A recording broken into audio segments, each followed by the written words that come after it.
Hello, friends, and welcome to episode 107 of the CUInsight Experience. This episode is brought to you by our friends at PSCU. As the nation's premier payments CUSO, the folks at PSCU proudly support the success of more than 1,500 credit unions, and we could not be happier to partner with them and for their sponsorship to allow us to do what we do. My name is Randy Smith. I am one of the co-founders of CUInsight.com, and it is my job on the show to have conversations with the best and the brightest of the credit union community. I get to pick their brains and see if we can't find a few nuggets that we can all learn from. My guest on today's show is Chaz Rzewnicki. Chaz is the president and CEO of Dover Federal Credit Union. I've had the chance to get to know Chaz some over the past year virtually, and I knew this was just going to be a fun conversation. I have been looking forward to having him on the show. We talked about what's working and where credit unions have just this great opportunity going forward. Chaz shared his leadership style and why putting people first is so important to him.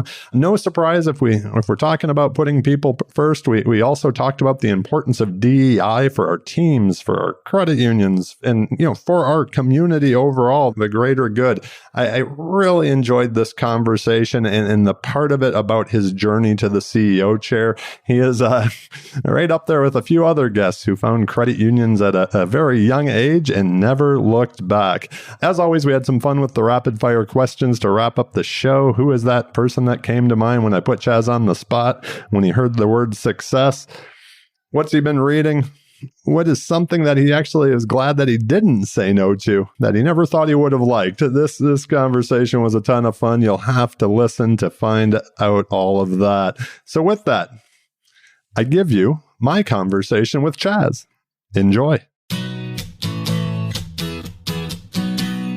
Chaz, welcome to the show. Thank you, Randy, for having me. I'm excited to talk to you, and I have been. As I mentioned, to begin this third season, I wanted to kind of get back to the basics of leadership lessons. I was wondering what was kind of draining me at the end of last year. I think much like everybody, when all you talk about is COVID, you just can we focus a little bit forward, So, that idea of taking a look back at someone's career with the focus on those leadership lessons that you've learned that can, help all of credit union land move forward. So I know that we all had to make some pivots last year. Is there something that, when you look back before we really do start looking forward that you did at Dover that you just think, that's good stuff that we can continue doing even after this whole COVID experience is over? Yeah, so wow, it was definitely an interesting year when you look back in retrospect. I'm sure lots of things would have come out differently.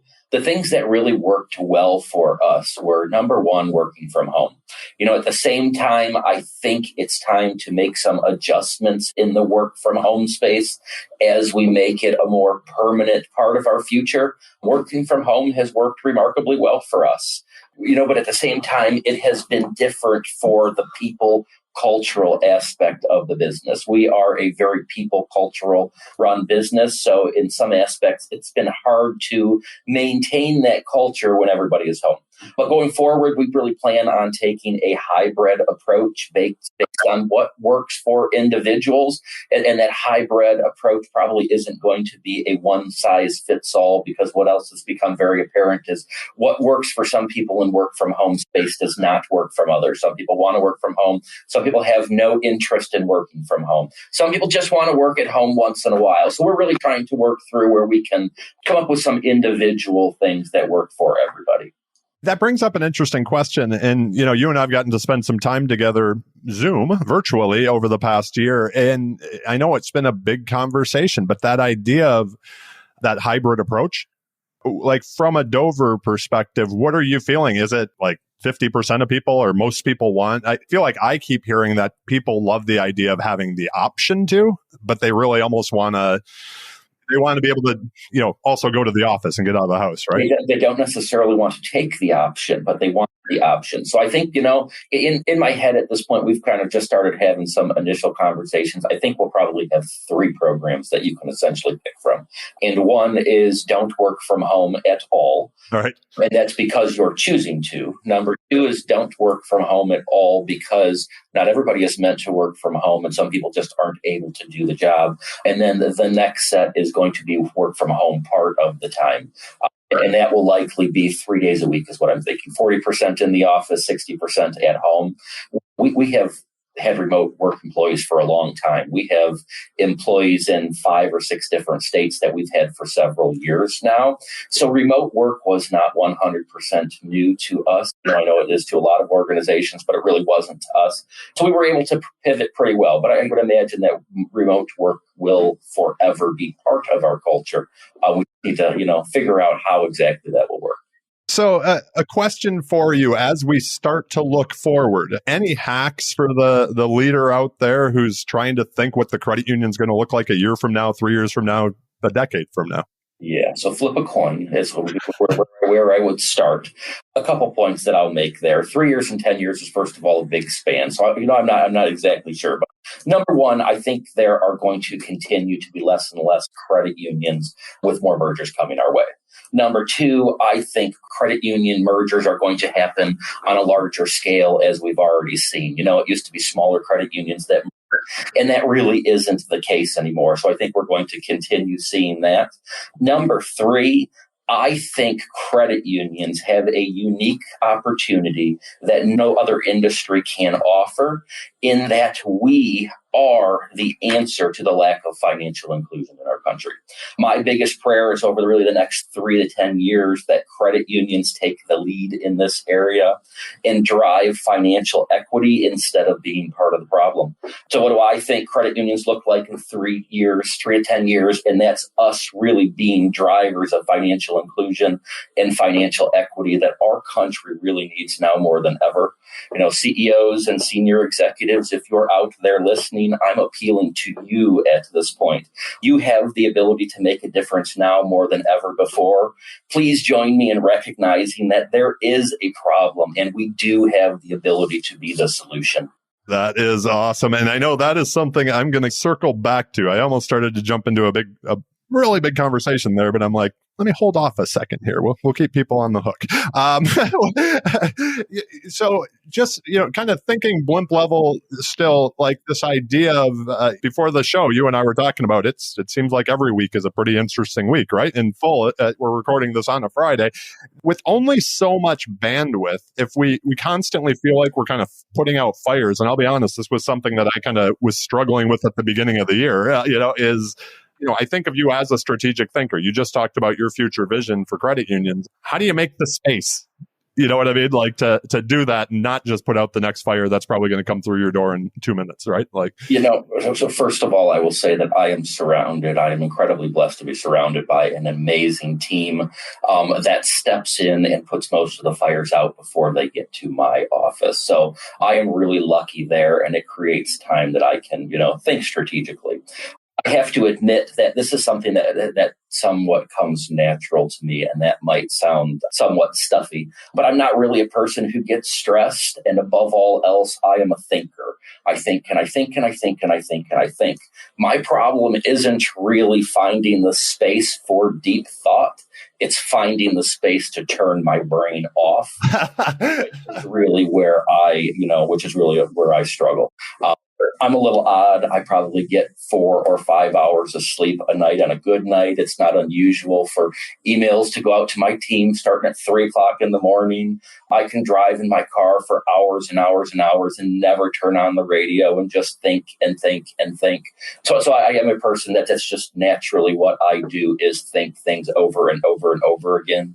I do have a 30-day plan, which is kind of a tool that I use for myself to keep myself, going forward for 30 days, kind of a plan, that 30-day plan, and make sure that you're at least making some incremental progress on what you're doing. But okay, I have to ask about the 30-day plan. Is that something you write down every 30 days or you just have it rolling? And is it a notebook or do you know? No, it is actually, it's an Excel document. So okay. It's an Excel document that my coach helped me set up when I first became CEO.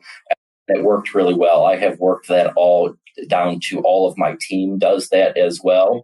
So it's really kind of your top 2 or 3 priorities and this, and some of the specific steps you're going to take to move the projects forward. Here at Dover Federal, I think we'll talk about more later, is we're not just allowed to say words. Words absent of action are meaningless. So this is really making sure that those things happen. And another part of the plan is, kind of employee development. All of our team members deserve some sort of feedback or development, on a consistent basis. So this really helps, me tailor what feedback I need to provide to who and when, so we can keep those relationships, on the up and up. I like that a lot. Okay, I'm going to ask you a question that I used to ask on the podcast, but I kind of got away from it. Is there anything that your team, you mentioned your great team that you have there who kind of puts out most of those fires before they get to you. Is there anything they've heard you say over and over again that they just can finish your sentence? They just look at you and are like, we know, Chaz. A sign on my door that says it's not about the income, it's about the outcome. So I would say that is probably the one thing that they have. That's awesome. Most often. So I'm a huge believer in this idea that we are who we're kind of shaped by those people that we choose to surround ourselves with.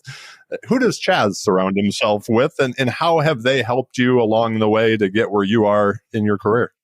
Kind of a multifaceted answer there as well. Number one is I'm a family guy. Nothing is better to me than being around my family. So I tend to surround myself with my family. In Delaware, that's my wife, my mother-in-law who lives with us, and my 2 princesses, who are 7 and 9 years old. And they provide most of the joy that I really need in this world to get by. I'm also a mama's boy. I have admitted that forever, and I admit that today. If there is anyone who has truly shaped my career, it's my mom. She was the person who really taught me from the very beginning that people are the most important thing in this world. Period. End of discussion. People are what counts. So at work, I tend to surround myself with people that are more intelligent than myself and have different views than myself. As a leader, I learned a long time ago that being the smartest person in the room was likely not the smartest thing to do. So, I really try to hire people that are actually smarter than me, and I listen to them. Actually part of hiring people that are smarter than you is you actually have to listen to them. Hiring them and telling them what to do, but you really get some incredible solutions that come together with those things. So I'm a person that feeds on diversity of thought. I don't want a whole bunch of people that just think like I do to tell me what I already think and what I already know. So at work, I tend to surround myself with people that think differently than I do. That question actually came from, and where I decided to add it to the podcast this year was it may have been like a Tim Ferriss or somebody who was like, you're the average of the 5 people you surround yourself with. But his idea was you never want to be the smartest guy in the room, right? It's like that if you're the smartest guy, nothing good comes out of it. Yeah. So, hey, I mentioned earlier that we've been on a fair number of Zooms over the past year, and you just mentioned, your mom instilled in you that idea of people. And that's something that I've noticed from these conversations that we've been involved in, is it always seems like people, they come first for you. First of all, would that be a true statement? And then what's your philosophy for leading your team at Dover Federal? Yeah, beyond a shadow of a doubt. So for me, most decisions I make in life come down to how they impact people. Nothing else really matters if you don't take care of the team. I want to enjoy and feel fulfilled by my work, and I believe that I owe it to everybody in this organization to create that same environment for them. I believe I was put on this earth to build up others, and I will do my best to continue down that path. It's kind of a period-ended discussion here. I believe that's my calling, and that's why I was put here. When I became a CEO almost 5 years ago, that was not the focus, and quite honestly, Dover Federal really just wasn't a very fun place to work. That didn't work for me. It just didn't work for me at all. So very early on, probably within my first month, I really started talking about my strategic priorities for the organization. Those were very simple and very clear: culture, community, financial literacy, and legendary service. And 2021, we added inclusivity as a strategic priority as well. Culture, we break down. We have a culture pledge. So that's really broken down further into 4 different items, which is number 1. So culture is strengthen our people. It's fun. It's unity. It's be legendary. And again, in 2021, we added be inclusive. Culture is something that takes all of us to do. It's not something that I can drive. It's not something that my direct reports can drive. It takes each and every member of our organization to drive culture. And we really try to take it from that standpoint. So every now and then when I'm recording one of these, I already know the title of the episode because somebody says it, like by the time we get done, and I have a feeling it's going to be legendary. I absolutely love that. So that's fantastic. So you mentioned adding inclusion to that set, and that was actually the direction that I was planning on going next. I know you've been working with Jill. She's been on this show. She has helped us at CUInsight as well. So when you talk about adding that as kind of that core principle part of your philosophy, what brought you that focus? Because it seems like it fits very well into you. Yeah, I mean, it's definitely a big part of culture, So as I said earlier, my life's mission is really to help build up and, provide opportunities to other people, if I at all possibly can. So over the last few years, it really has become more and more and more apparent to me that there is, without systemic injustice occurring all around us. Yep. At this point, I think there are people that deny that. They are in a different universe than me. I am glad I'm in yours. Yeah. Yeah, it's fact at this point, not fiction and unarguable. So last year when COVID arrived, we as a financial institution saw real issues where women, Black, minorities could not get PPP loans. And it was a really, really, really big deal. It was really at that point that I had told my board, we got a problem here and we have to be part of the solution. So we created our external financial equality task force at that point, which was a bunch of leading group of community folks that we thought could provide us information that could help kind of get us on track. That ended up being a successful thing for us. So then internally, I had already partnered with Jill to help us with succession planning. I specifically partnered with Humanity because I knew it was, diversity and equity inclusion was something that I wanted to play an important role in our future. So we were already engaged with her when, I kind of decided we really need to, take this to the next step, and it can't be part of succession planning. It needs to be, be part of our DNA and, who we are. So we spent, kind of over the last year then creating a DEI committee, appointing a DEI officer. I asked the board to pass a resolution on DEI that really holds the management team accountable for doing things. Again, I don't want this to be an action thing. This has to be an action that's followed up by words. I don't want anything that we do to be done in vain. So we created the board resolution, then we created a DEI charter, we created interactive safety guidelines, we have started to, one by one review internal systems for systemic bias and some of that. We have created 12 months goals, and we have added inclusivity as a value. Again, are trying to do our part. That's only really a small part of what we're doing. But again, we're at the fairly infant stages of it. But I think it's important that we do our part. There's a question I have to ask because there are a lot of other CEOs who listen to the show. And if they're not as far along that journey as you, the question that kind of popped into my head was, when you went to your board, was there some selling that needed to be done? You know what I mean? No, not really. I have a really supportive and diverse board. So I think they understood my logic of why I wanted it to be somewhat driven by them, or at least the resolution, because right now a lot of it was being driven by me. And if I wasn't ever here, I wanted to make sure everything that we had done and set up couldn't be unraveled by a person who, stepped into the office later on. So no, I don't think so. I think my board's only reaction was, can you take on another thing? And my response was, this organization will always do what's right. Again, it's a period end of discussion thing. No matter the time, no matter the sacrifice, we will always do what we need to do. And I just really felt strongly, both internally for our team members And externally for our members and our community, it was the right thing to do. It was a needed thing to do. And if credit unions wanted to remain relevant for the long run, it was, not really optional, in my opinion. While you were talking, I kept thinking, like, it really does tie into the people and the community, right? Like the members, the community, everything. So it's good stuff. I've got a big picture question for you here. And you've talked about it with, a few different things already, but there has been a ton of change and innovation in financial services across the board, right? I mean, even non-traditional financial services becoming financial services. Is there something that you think credit unions need to do or change to stay relevant going forward?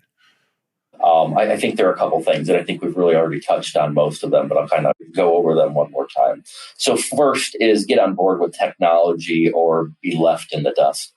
If credit unions don't get on board, then I do think that they will find them so far behind the eight ball that they will never be in a position to really compete in this century. We're not worried about competing in the last century anymore. We've got to compete in the next 100 years. So I think that will be a struggle. Don't wait until it's too late and stop saying that we're too small to do that, because you're not. Oftentimes I hear that all the time. We're too small to do that. We're too small. You are never too small to have big thoughts and big abilities to get things done. Big credit unions were once small. They're not small anymore because they didn't let those things like we can't do that get in our way. We can't do that is not vocabulary that's allowed here at Dover. I would stricken that, and I would focus on technology. Number two is there are a lot of credit unions out there that do some really great things. As I said earlier, now is a unique time which credit unions can be the solution to some of the country's biggest problems. Not only can credit unions lead the way for being employers of choice by truly creating diverse and inclusive environments, but we're set up to really help beyond that. So the lack of financial inclusion is a real issue, and I believe it needs real solutions. As an industry, we are uniquely poised to do our part. I mean, if we're not poised to do that, then there aren't too many other industries that are. We have the ability to eliminate payday lenders from our members' lives. We have the ability to help fix the racial disparity in homeownership that 100% does exist in our country. And we have the ability to provide really, really, really needed financial literacy tools that our communities need right now more than ever. Credit unions that don't put the time, money, and effort into financial inclusion, I believe, will have their relevance questioned in the future. I see a bunch of DEs out there just applauding you, right? Like, so that's amazing. Good stuff there. I'd like to just kind of pivot a little bit here and talk about your career journey. Do you remember that moment you were like, credit unions, this seems like a career I can do? I mean, most of us didn't. You and I are both from Michigan. I wanted to be a Detroit Red Wing growing up, so I wanted to be Steve Yzerman, but that obviously didn't happen. But, was there that kind of light bulb moment where you were like, credit unions, I like this. This fits? I was pretty lucky up front. So you're right. So first of all, most of us don't think of growing up in a credit union, and I was certainly there with you. For me, my aunt was a pretty big attorney, and I fully believed I was going to follow her into law, and I was going to be a lawyer. Then at the age of 16, I got a job working as a co-op student for Research Federal Credit Union, and I was almost instantly trapped. No kidding. Oh, wow. Federal truly grasped the credit union philosophy of people helping people, which really aligned with my personal benefits. I was lucky to have, there was a CEO, her name was Catherine Roberts. And at that point, my VP of operations was Susan Satera. They were two incredible impacts on my life that neither of them at this point realized what a positive effect they had on me, but I think they truly taught me some of the lessons that I carry through to today. And that is first and foremost, people come first. I think they really taught me that.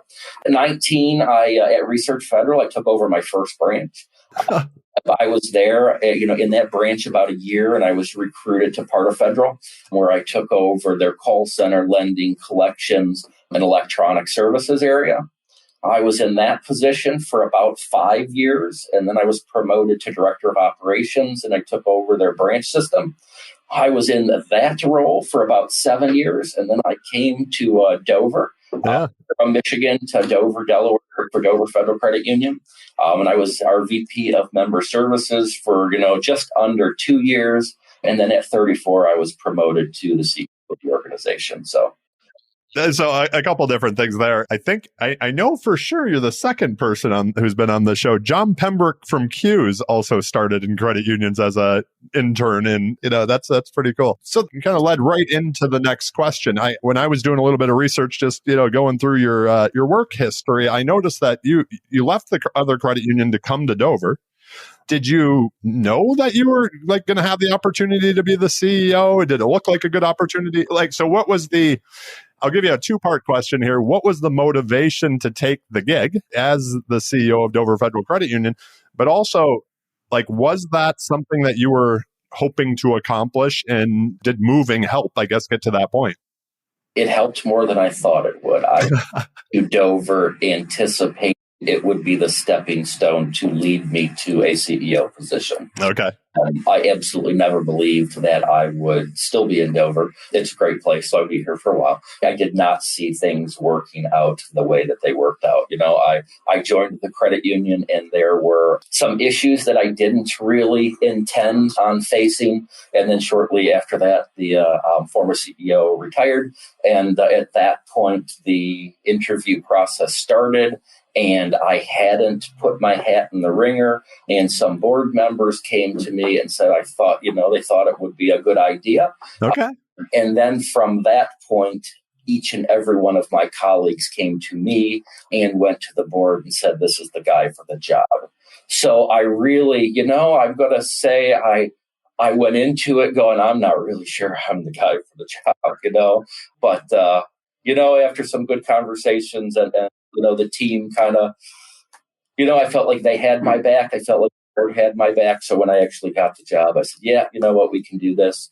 About 30 days into me taking over, we took a, $6.5 million loss. And it's been a few interesting years crawling out of that mess. We had a core system that went down at 10 minutes after the hour every hour. We had data breach. We had, some of the NCUA issues I've ever dealt with in my life. So those first 6 months were you're putting your feet to the fire. You got to really learn on that CEO chair, right? So it was interesting.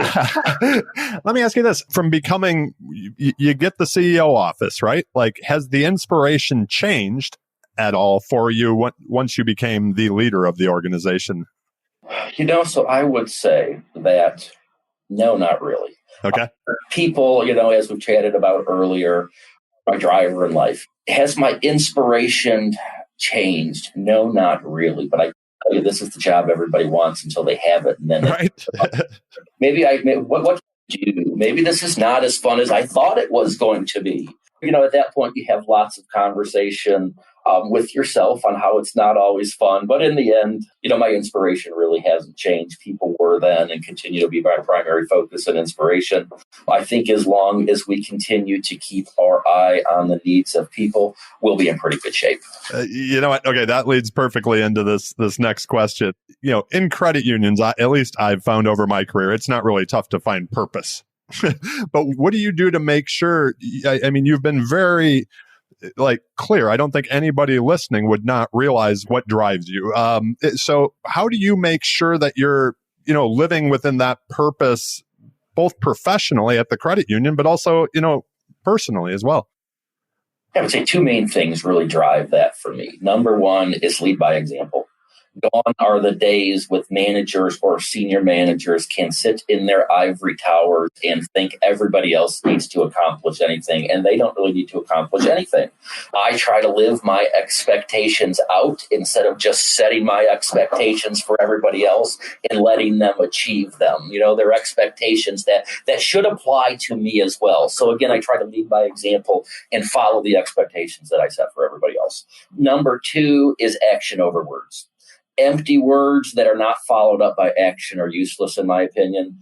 Stop talking and start doing is much better logic that I think will actually get something done in this world. So oftentimes we get people that just provide great answers. They do. They provide absolutely wonderful answers, and then they can't follow it up with any piece of action in life, and that's just not going to get us there. It's so funny. Early on in the history of CUInsight and growing CUInsight, we used to just have this idea of like poking holes in ideas so we could make sure just to see where the fail points were, right? And then at some point I was like, poking a hole isn't enough. Like, if you're going to poke the hole, tell us, at least come with one solution for what we're trying to face, not just like, that won't work. Yep, absolutely. There's just kind of a fun question that I added, and it was just for myself personally, like starting to think back over things. But is there anything that you used to do that helped you get to where you are in your career that maybe when you saw this question, you were like, why don't I do that anymore? Not really. No, that's good. That was just me forgetting stuff. Is there a myth? I know you're going to have a good answer for this. So is there a myth about being a great leader that you think is just dead wrong that, quite honestly, you hope you never hear it again? Yes, I think it's twofold. Number one, that great leaders know everything. Number two, that great leaders always have to be in charge. Sometimes as leaders, we're afraid when we don't know something and someone else in the room does, and we think it makes us look foolish or stupid or whatever word you want to substitute there.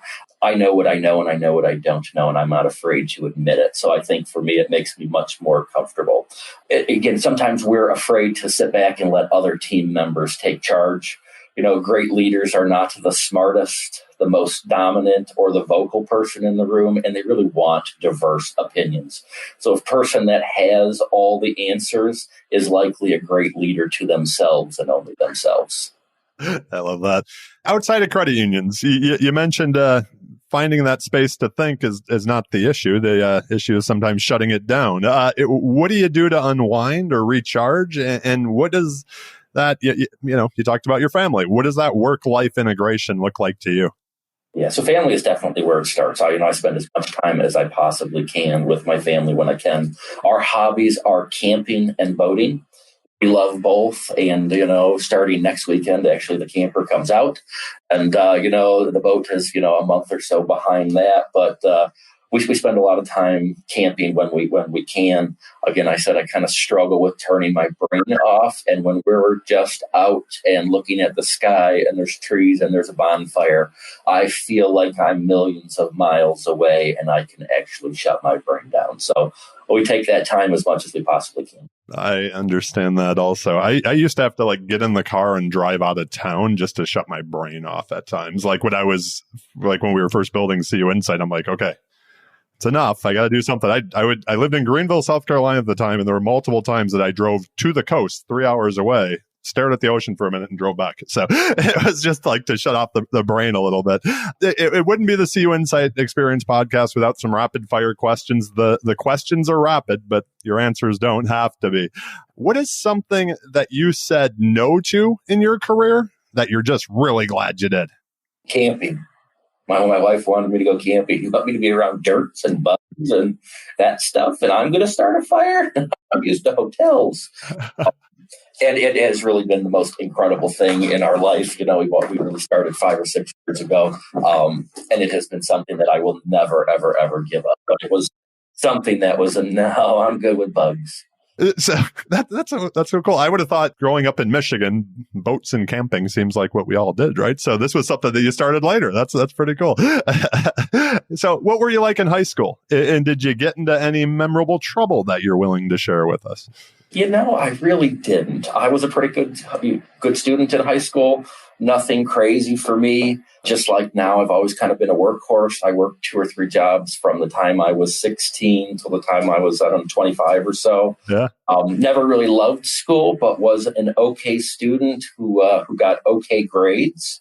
Like now, I wasn't particularly afraid to share my thoughts with the professors. And once in a while, that did get me in a little bit of trouble. I was fairly straightforward and non-filtered then, just like I am now. So I would say that was the only thing that might have got me in a little bit of trouble. Was nonsense is nonsense now and then. Yeah. So what are a couple of the part-time jobs? I worked at a meat department in a high school and stuff like that all the way through. What'd you do? My first couple jobs were at different florists and greenhouses. Okay. So that's really where I started. My mom owned a cleaning company at the time, so I cleaned houses and buildings with her. Really started at Research Federal when I was 16. So I did both with her, did the cleaning thing and working there for a while. And then after a while, I just started working at Research Federal. When I had my college internship, it did not pay well or at all. As soon as I got out of there in a suit, I would then go to the Hollywood market meat department and put on the smock and just, covered in blood. I absolutely loved it. What are you reading? And is there a book that either you've gifted over time or you just think everybody should read? That's kind of a difficult question. So if I'm reading, then it's likely some sort of leadership book. For me, most of what I have read over the last year or two has been about DEI. So the last book I read was Rebel Talent by Francesca Gino, why it pays to break the rules at work and in life. And then the book that I'm currently reading, and it's actually for the second time, is We Can't Talk About That at Work, How to Talk About Race, Religion, Politics, and Other Polarizing Topics. Yeah. I have a good friend named Jill who recommended that book, and it was actually a very good one. So for anybody who is beginning their DEI journey, this is really a good book to start with. And now that I'm farther on my DEI journey, it's also a good book to pick up and kind of remind yourself on, some of the things that you picked up in your early days. I think that's a great idea. I need to probably go back to that one as well. The random question: what's the greatest album of all time? This answer is probably going to offend some people. So I don't honestly have one because I rate music right up there with sports. And you can have the foosball and all the other sports, and they're just probably not coming to a home near me. Right. Okay. So I honestly don't have one. You're not the first person not to. You're one of only a couple, but no. So there is a question that I didn't send you, and I'm excited to hear your answer now. And I kind of have an idea. I might know who it is. Who is the first person that comes to mind when you hear the word success? Wow. I'm not sure if there's one person that comes to mind when I hear success. Barack Obama was probably the first one that comes to mind when I. That's a good one. What was it about him that pops into your head? Just breaking barriers. Yeah. I think it's just breaking down barriers. Absolutely. I finished his book earlier this year, and it was a good one. I highly recommend it if anybody hasn't read or listened to it yet. It's one of my favorite ways to wrap up the show. I really do thank you again for being on. The last question that I have for you is, do you have any asks of our listeners or a final thoughts you'd like to share? Yeah, so thank you very much again for having me on the show, Randy. I really do appreciate it. So my final thoughts, some of the things that we have already talked about, but that I will leave the credit union industry with are, number one, put people first, always and forever. People are the greatest asset of the credit union industry, and if you take care of people, anything is possible. And number two is the credit union industry has an incredible opportunity to do something spectacular in the world of inclusion, both internally and in our external exclusion programs. If you're on the board, you're a CEO, you're a senior manager, or you're someone that can make an impact, please do something. Don't do nothing. Our industry, our country, our communities need you to lead the way. The change we need has to start with you. Awesome. Well, thank you again, my friend. We will link to everything we talked about in the show notes. If people have more questions of you, what's your poison? Email, LinkedIn, Twitter? How do you want people to reach out? Email would be fantastic. All right. We will link to that as well. Chaz, thank you again. I hope you have a great day, my friend, and be well. Sounds good. Have a wonderful day.